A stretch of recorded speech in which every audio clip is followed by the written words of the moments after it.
We have a portfolio of 685 projects cutting across water, sanitation and irrigation that we are implementing.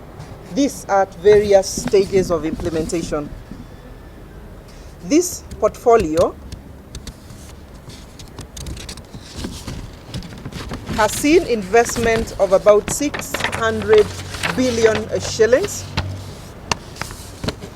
But I also want to note that in the past, completion rate of project has been low, projects taking too long to be completed, and therefore leading to cost overruns and frustration by people who we are expected to serve.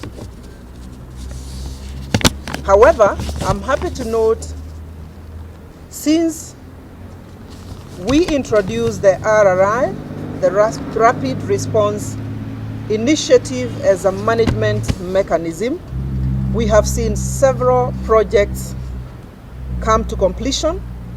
The ones with delays have also been put on a fast track.